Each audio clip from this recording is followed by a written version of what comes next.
Hey everyone, welcome in Sony Educational Coaching Center. Today we are doing our chapter number 14. इससे पहले हम 13 chapter को complete कर चुके हैं और इस लेसन के जो क्वेश्चन आंसर है उनको भी हमने कंप्लीट कर लिया है। बट आज हम करने जा रहे हैं इसकी रीडिंग को। यहाँ पर हमें दे रखा है डिवीजन ऑफ लेबर।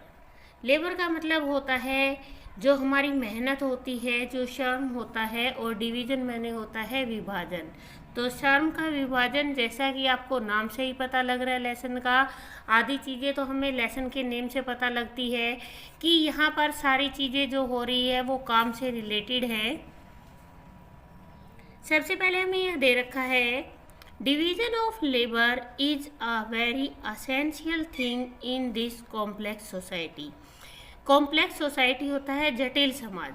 हमारा जो ये जटिल समाज है इसके अंदर श्रम का जो विभाजन करना है वो असेंशियल, बहुत ज़्यादा ज़रूरी है। As there are so many things to do, जैसा कि आपको पता है बहुत सारी चीज़ें होती है करने के लिए, बहुत सारे काम होते हैं। One person can't do all of them, और आपको ये भी पता है कि इन सारे कामों को एक इंसान नहीं कर सकता। So people are specialized in a particular work and with cooperation of all of them.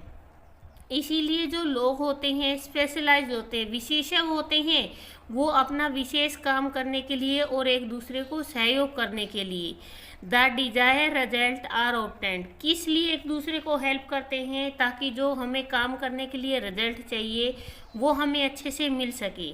Let's read about these people, आओ हम इन लोगों के बारे में पढ़ते हैं। जैसा कि आपको पता है कि एक ह्यूमन बीइंग खुद से डॉक्टर नहीं हो सकता, खुद से टीचर नहीं होता, खुद से वर्कर नहीं होता, उसको अलग अलग कामों के लिए एक दूसरे की हेल्प की नीड होती है। Work is the thing that is necessary to keep the world going. Work मैंने होता है काम। काम क्या है? बहुत ज़रूरी है, एक बहुत ज़रूरी चीज़ है। किस लिए? इस संसार को, गोइंग मीन्स चलाने के लिए, इस संसार को चलाने के लिए काम करना बहुत ज़रूरी है। विदाउट इट, इसके बिना we would all die very soon. We would, हम जल्दी ही क्या हो जाएंगे? मर जाएंगे। वेरी सून, बहुत जल्दी ही मर जाएंगे। Let's think about all the different kinds of work, कि आओ हम अलग अलग कामों के बारे में जानते हैं। देयर आर, जो यहाँ पर है, and what they are done for, और हम ये भी देखते हैं कि वो किस लिए किए जाते हैं। टू बिगन विद, कि इसको आरंभ करने के लिए many man work on the land, कि बहुत सारे जो लोग हैं वो ज़मीन पर काम करते हैं। अब हर कोई इंसान ज़मीन पे काम नहीं करता, लेकिन कुछ लोग होते हैं जो ज़मीन पे काम करते हैं। दे आर कल्टीवेटर, कल्टीवेटर होते कृषक, जो किसान होते हैं, और गार्डनर या वो माली होते हैं, और शेपर्ड या वो चरवाए होते हैं। कि कृषक, माली और चरवाए ये वो लोग होते हैं जो ज़मीन पर काम करते हैं। दे डिग और प्लो एंड शो सीड, वो ज़मीन को खुदाई भी करते हैं। डिग मैंने होता है खोदना, वो खुदाई करते हैं। प्लो मैंने होता है जोतना, फिर उसको जुताई भी करते हैं। और शो सीड, और बीजों को भी बोते हैं। और else they look after cow, या फिर वो गायों की, and buffaloes, goat and sheep, गायों, भैंसों, बकरियों और भेड़ों की वो देखभाल करते हैं। They are all busy growing thing, वो सभी व्यस्त हैं क्या करने में? ग्रोइंग मैंने होता है बढ़ाने में। किसको? चीज़ों को बढ़ाने में सारे के सारे व्यस्त हैं। We can call them farmer और ग्रोअर, या तो हम उन्हें क्या कह सकते हैं? फार्मर, या तो हम उन्हें किसान कह सकते हैं, या ग्रोअर मैंने होता है उत्पादक, चीज़ों को उगाने वाला, तो या हम उसे उत्पादक कह सकते हैं।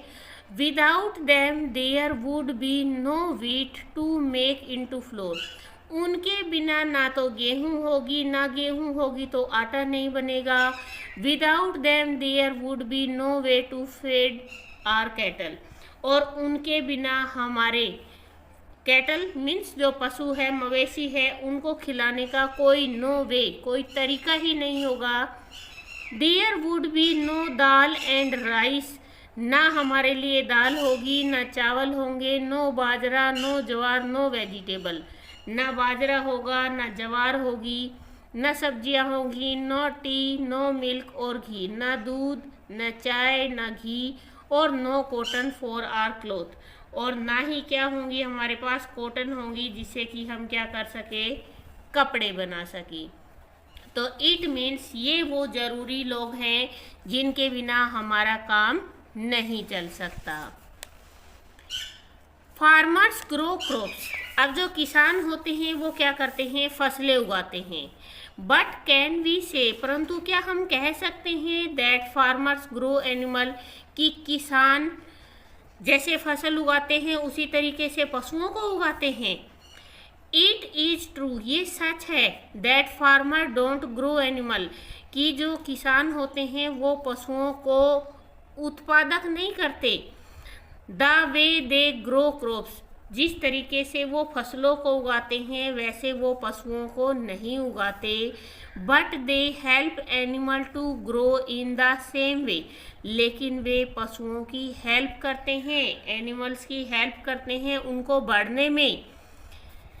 इन द सेम वे, उसी तरीके से, as they help the crops grow, जिस तरीके से वो फसल उगाने में फसलों की हेल्प करते हैं। जैसे आपको पता है कि अगर बीज को अपने खेत में डाल दिया और उसको पानी टाइम पे नहीं दिया या उसकी निराई गुड़ाई नहीं की तो फसलें नहीं होगी। उसी तरीके से हमारे पशु हैं, अगर उन्हें समय पे दाना खाना ना दिया जाए तो हमारे पशु भी जीवित नहीं रह सकते। तो यह कहने का मतलब ये है कि जो किसान है ना, जैसे फसलें उगाता है वैसे वो जानवरों को उगाता नहीं है, लेकिन उनको बढ़ने में हेल्प उसी तरीके से करता है जैसे वो अपने फसलों की करता है। Animals grow just as plant do, animal भी उसी तरीके से बढ़ते हैं जैसे पौधे बढ़ते हैं। They need the same ground to live on, उनको भी सेम उन्हीं सारी चीज़ों की ज़रूरत होती है। And have to be look after in the same way, और उसी तरीके से उनकी देखभाल करनी पड़ती है जैसे कि फसलों की। सो वी कैन से, इसीलिए हम कह सकते हैं that all people who grow crops और हेल्प एनिमल, कि जो वो सारे लोग जो फसलें उगाते हैं और पशुओं की देखभाल करते हैं, टू ग्रो आर ग्रोअर, तो वो क्या कहलाते हैं, वो सारे के सारे उत्पादक कहलाते हैं। हम उनको ग्रोअर मीन्स उत्पादक बोल सकते हैं। कल्टीवेटर्स, कल्टीवेटर्स कौन होते हैं, खेती करने वाले। गार्डनर, माली, शेपर्ड, जो पशुओं की देखभाल करते हैं जिनको चरवाई बोलते हैं। डेयरी फार्मर, जो डेयरी पे किसान होते हैं। पोल्ट्री फार्म, जो मछलियों को मुर्गी पालन करते हैं। एसेट्रा आर ऑल ग्रोअर, ये सारे के सारे क्या है, उत्पादक है। There are many other people who are also busy with the ground. अब आप ये नहीं कह सकते कि केवल यही उत्पादक है, यहाँ पे और भी बहुत सारे लोग हैं जो जमीन से जुड़े हुए हैं, जो अपने अपने कामों में व्यस्त हैं। But they don't grow things on the ground, परंतु वो जमीन पर चीजें नहीं उगाते। They dig things out of the ground, वो क्या करते हैं, जमीन से जुड़े हुए हैं परंतु वो चीजें उगाते नहीं हैं, वो जमीन के नीचे से, जमीन के अंदर से चीजों को खोदते हैं। They dig out coal, iron, gold, silver, tin, copper, lead, mica and many other minerals. Mineral मैंने होते हैं खनिज, वो क्या करते हैं, जमीनों में से कोयला, लोहा, सोना, चांदी, टिन, तांबा, सीसा और मिका, ये सारे खनिज पदार्थ होते हैं, वो कहाँ से निकालते हैं, इनको जमीनों में से निकालते हैं। They dig out stone for laying the bed for railway line, railway line का बेड मतलब रेलवे लाइन बिछाने के लिए भी वो क्या करते हैं, पत्थरों को खोदते हैं और उनको बिछाते हैं। वी कॉल देम कैरीमैन, कैरीमैन का मतलब होता है खनिज, खनिक जिसको हम बोलते हैं उसे खनिक बोल सकते हैं हम, या फिर खदानवासी बोलते हैं। Some diggers dig up clay to make into brick, कुछ खोदने वाले क्या करते हैं, डिगर्स जो होते हैं, खनिक जो होते हैं, वो क्या करते हैं, वो मिट्टी को खोदते हैं ईंटें बनाने के लिए some dig up another kind of clay. कुछ लोग क्या करते हैं, दूसरी तरीके की मिट्टी होती है जिसको वो खोदते हैं, कोल्ड चाइना, जिसको चाइना बोला जाता है, काइंड ऑफ वाइट क्ले, जो किस कलर की होती है, वाइट कलर की मिट्टी होती है। That is use to make cups, plate and other kinds of earthenware. कि वो सारी चीज़ें क्या करते हैं, जो मिट्टी की चीज़ें होती हैं उनको बनाने के लिए, जैसे मिट्टी के बर्तन होते हैं, कप, प्लेट इत्यादि, इनको बनाने के लिए उस मिट्टी का यूज किया जाता है। उसके बने हुए जो बर्तन होते हैं वो बहुत लाइट वेट होते हैं और उनको बोन चाइना बोला जाता है। Most of our coal and iron mines are in Jharkhand, West Bengal, Madhya Pradesh, Andhra Pradesh and Karnataka. अब यहाँ पर हमें बताया गया है कि हमारे यहाँ पर बहुत सारी खदानें हैं जहाँ पे कोयला और लोहा निकलता है। वो कहाँ कहाँ पर है, झारखंड, पश्चिम बंगाल, मध्य प्रदेश, आंध्र प्रदेश और कर्नाटका में है। Both coal and iron are needed for hundreds of different purpose. अब दोनों ही चीज़ें, कोयला और लोहा, दोनों ही बहुत ज़रूरी हैं, सैकड़ों कामों के लिए, अलग अलग उद्देश्यों के लिए यूज होते हैं। विदाउट दैम, इनके बिना we could not get on at all, हम ये सब कुछ नहीं कर सकते।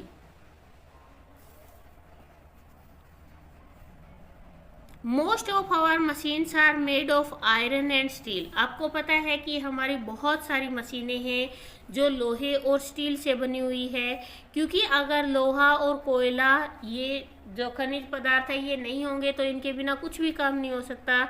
जैसे कि मशीनें किससे बनी हुई हैं, लोहे और स्टील से बनी हुई हैं। And coal is needed not only to make iron. अब कोयले का यूज केवल लोहा बनाने के लिए नहीं किया जाता, iron into machine, but also to produce electricity that help to drive those machine. बल्कि इनसे क्या किया जाता है, इस कोयले का यूज मशीनों से इलेक्ट्रिसिटी पैदा करने के लिए भी किया जाता है, जिसके कारण ये मशीनें चलने में वो हेल्प कर सकें। Now we come to the third kind of worker. अब हम तीसरे तरीके के जो श्रमिक हैं उनकी तरफ आते हैं।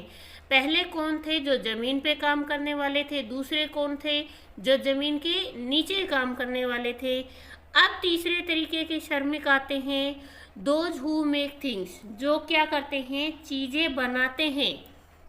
We can call them maker, हम उन्हें निर्माता कहकर बुला सकते हैं।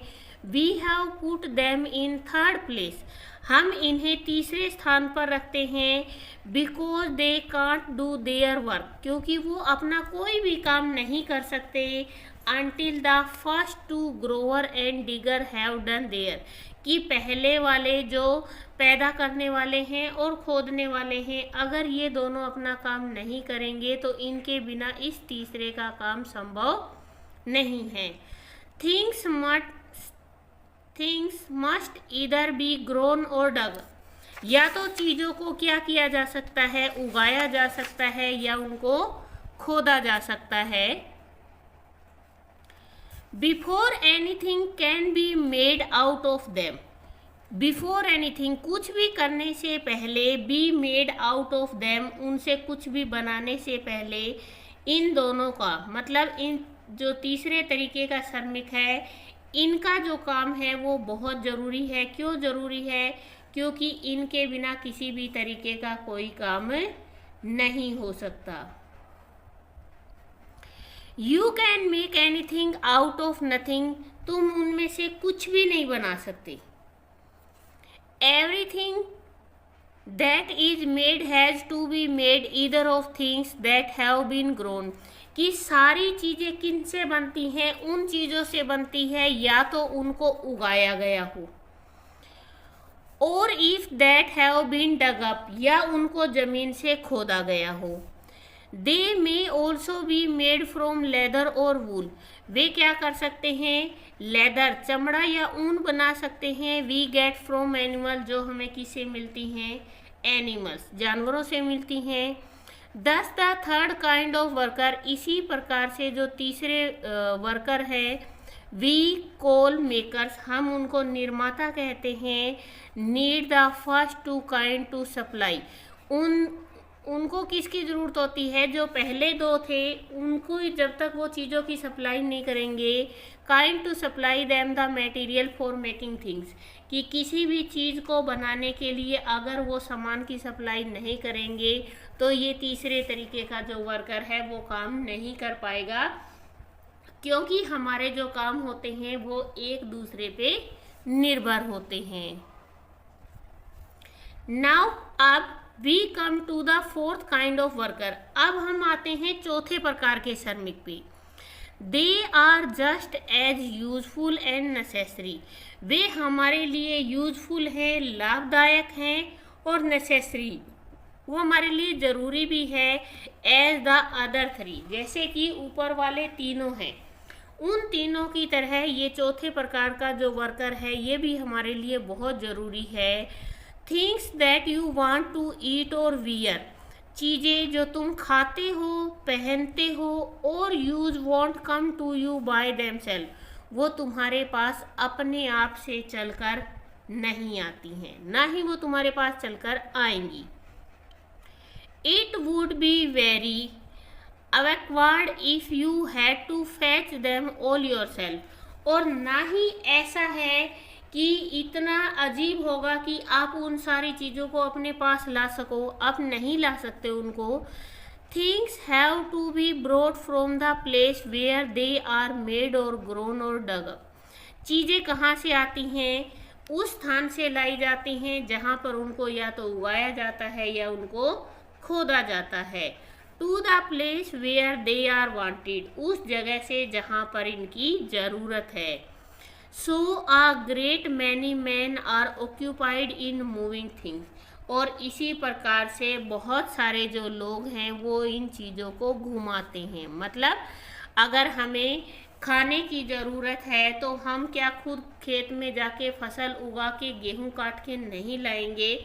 अगर किसान ने गेहूं काट ली है तो उसको मार्केट में ले जाया जाता है, उस मार्केट से शॉपकीपर लाते हैं, फिर हम वहां से अपने पास खरीद के लाते हैं। तो इसीलिए जो चीज़ें हैं वो एक जगह से दूसरी जगह घूमती हैं, उसके बाद हमारे पास आती हैं। We have among them sailor, अब हम इनमें से कौन कौन से ऐसे लोग हैं जो हमारी हेल्प करते हैं चीज़ों को लाने में? सेलर्स नाविक हैं जो नाव चलाकर सामान ला के देते हैं हमें, रेलवे मैन जो रेल चलाते हैं, कार ड्राइवर जो छकड़ा गाड़ी चलाते हैं या गाड़ी चालक होते हैं, मोटर ड्राइवर जो मोटर चालक होते हैं, एंड सो ऑन, और इत्यादि। We can call them movers, और हम उन्हें क्या कह सकते हैं? मूवर्स। मूवर्स का मतलब होता है जो घूमने वाले होते हैं। तो यहाँ पर हमने अब तक 4 प्रकार के वर्कर के बारे में पढ़ा है, लेकिन चारों ही एक दूसरे पे डिपेंड है। There is still one more set of worker, अब एक तरीके का जो वर्कर होता है वो भी एक अलग तरीके का वर्कर होता है जिसके बारे में अब हम पढ़ेंगे। यहाँ पे हमें अलग अलग तरीके के वर्कर के बारे में दे रखा था, तो अब यहाँ बताया है एक और समूह भी होता है। ट्राई एंड थिंक, कि तुम कोशिश करो और सोचो। Oh people who do not grow or dig और मेक और मूव थिंग, कि ऐसे भी तो लोग हैं जो ना तो चीज़ों को खोदते हैं, ना वो बढ़ाते हैं उनको, और ना ही वो बनाते हैं, और ना ही वो उनको लेकर घूमते हैं एक जगह से दूसरी जगह पर। They don't do any of these thing, वो इनमें से कोई भी काम नहीं करते। And yet they are very useful worker, फिर भी वो हमारे लिए बहुत लाभदायक वर्कर होते हैं। वट अबाउट योर टीचर, आपका अपने टीचर के बारे में क्या ख्याल है? द डॉक्टर, डॉक्टर के बारे में। द डेंटिस्ट, जो दंत चिकित्सक होते हैं उनके बारे में। द पुलिसमैन, पुलिसकर्मी के बारे में। द सोल्जर, सैनिक के बारे में। द लॉयर, वकील के बारे में। एंड द प्रीस्ट, और पुजारी। वट इज देयर वर्क, उनका क्या काम है? These people and many other do not exactly make things for you, अब ये लोग हैं और बहुत सारे लोग हैं जो आपके लिए किसी भी तरीके की कोई चीज़ें नहीं बनाते। बट यू कैन नेवर, परंतु तुम क्या नहीं कर सकते? डू विदाउट देम, उनके बिना भी तुम कुछ भी नहीं कर सकती। They do things for you, वो सारी चीज़ें आप लोगों के लिए करते हैं। You can't do for your self, जो चीज़ें तुम अपने आप के लिए नहीं कर सकते वो सारी चीज़ें वो आपके लिए करते हैं। योर टीचर टीचेज यू, तुम्हारे अध्यापक तुम्हें पढ़ाते हैं।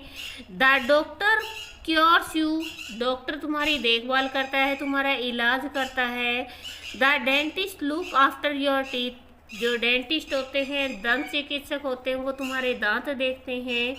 The soldier fight for you, सैनिक तुम्हारे लिए लड़ते हैं। They all do something for you, वो कुछ ना कुछ तुम्हारे लिए करते हैं।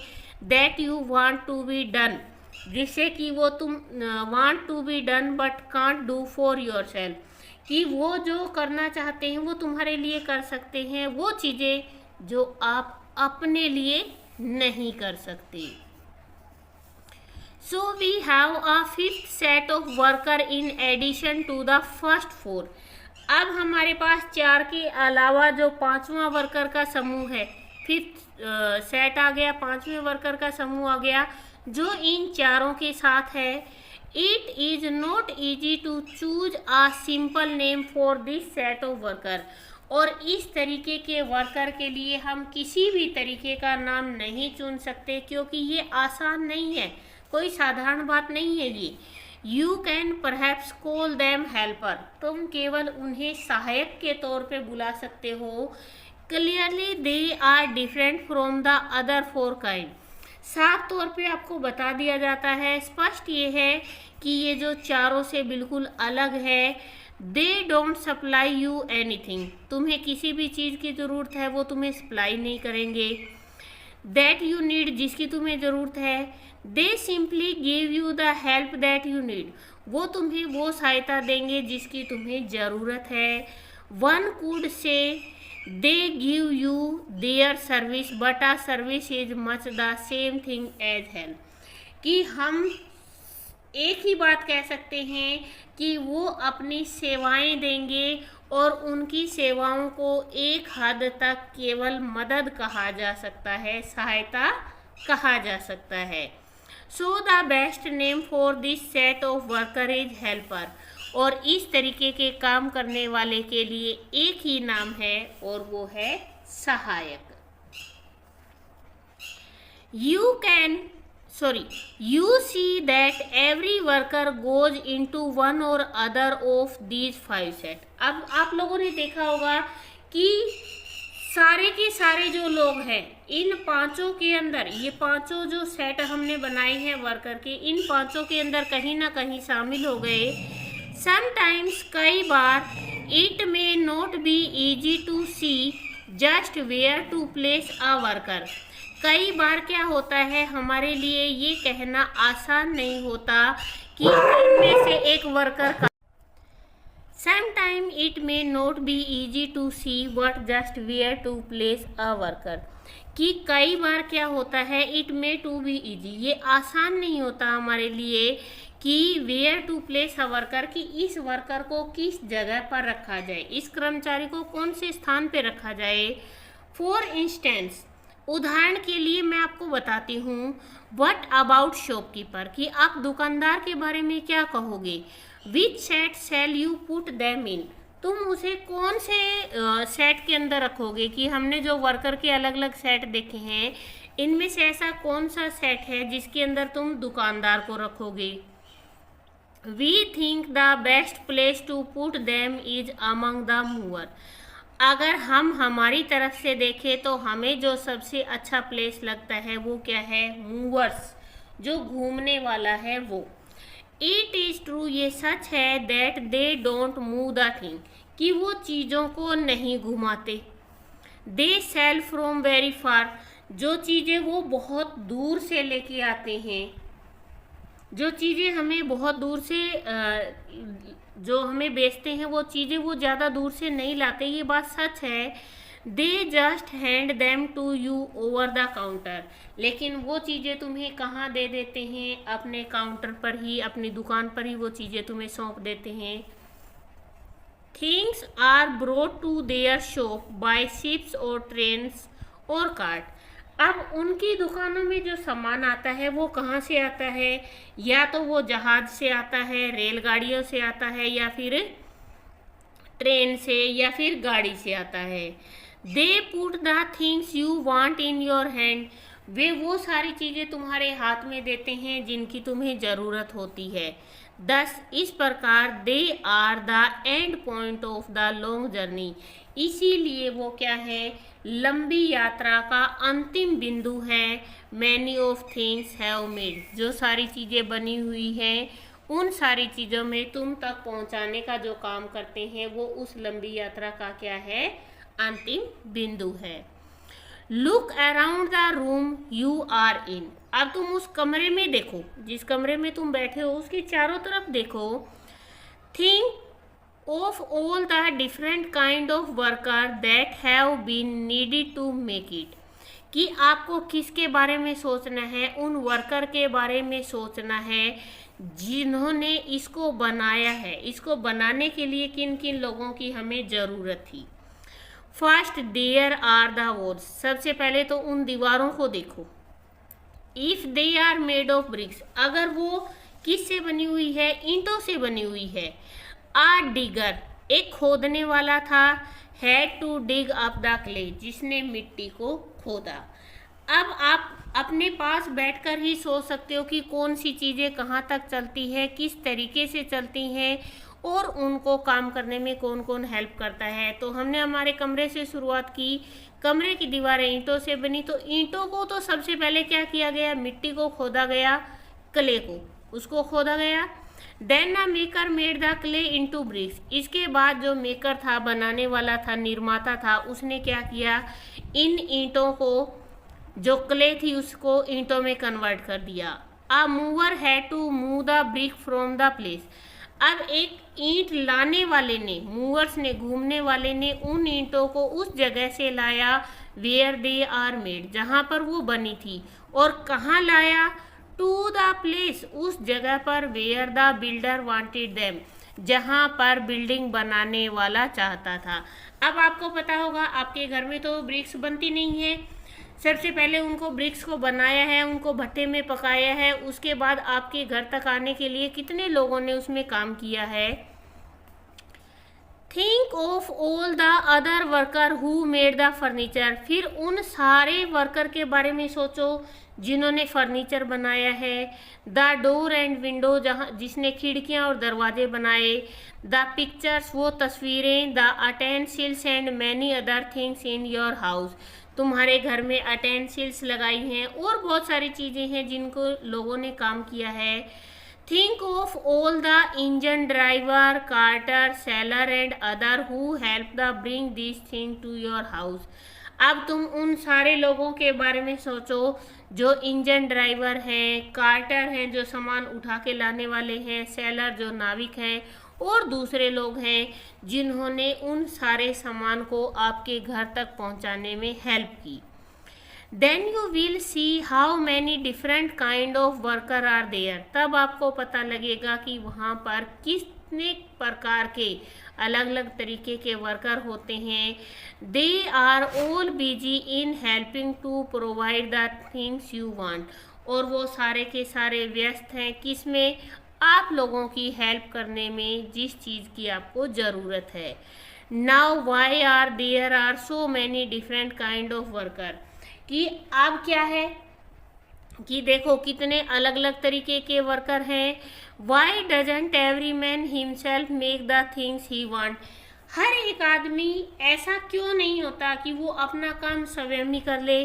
Surely it would be much simple and would save a great deal of trouble, अगर ऐसा होगा तो काम जो निश्चित रूप से ये बहुत ज़्यादा सरल हो जाएगा, और you would save a great deal of trouble, और तुम मुसीबत से भी बच जाओगे।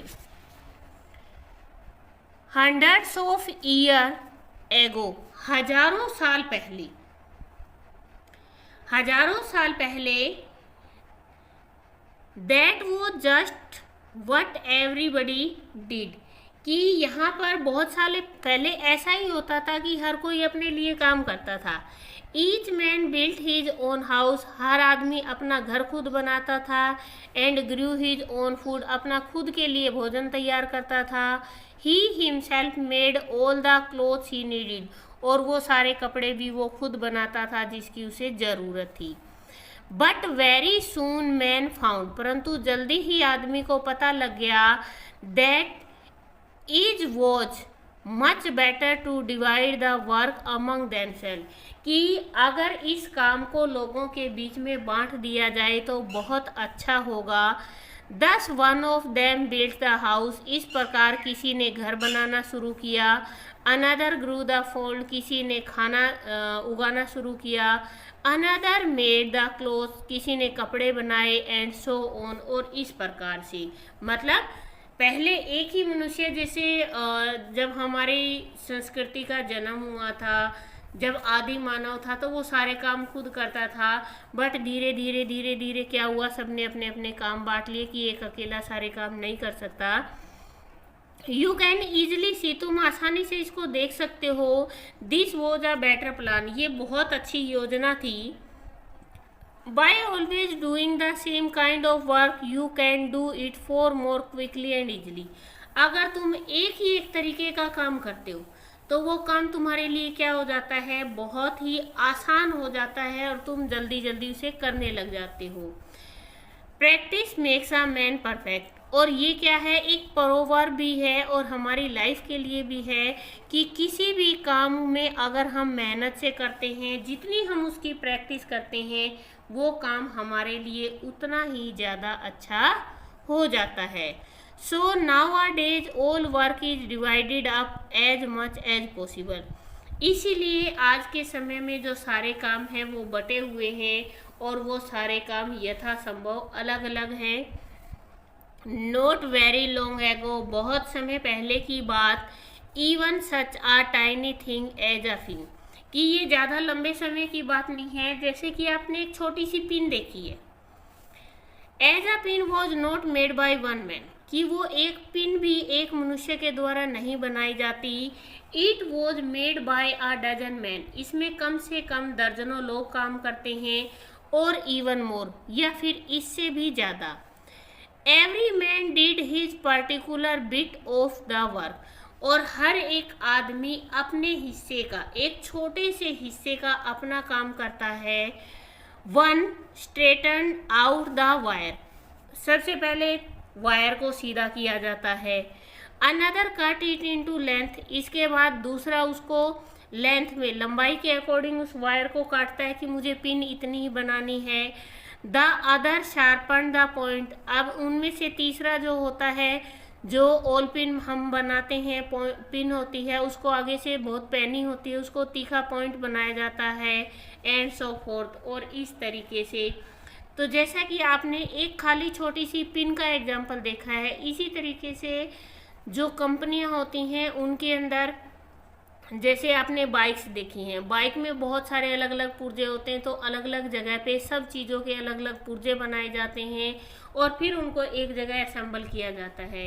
इसी तरीके से कपड़े की जो मशीनें होती हैं, कपड़ा फैक्ट्री के अंदर क्या होता है, सबसे पहले कपड़े के लेयर बनाए जाते हैं, दूसरे में आके उसको लेआउट बनाया जाता है, उस पर ड्राफ्टिंग की जाती है, तीसरे में उसको मशीनों से काटा जाता है, चौथे में कोई एक पार्ट सिलता है, पांचवें में एक पार्ट। इस तरीके से अगर एक शर्ट तैयार करनी होती है तो वो कम से कम 50 जगह प्रोसेसिंग होकर आती है और उसके बाद कहीं जाकर वो एक शर्ट कंप्लीट होती है। तो ये आज का हमारा चैप्टर था। प्लीज़ वीडियो को शेयर करें, लाइक करें और कमेंट करके ज़रूर बताया कीजिए कि आपको वीडियोस कैसे लगते हैं। Thank you.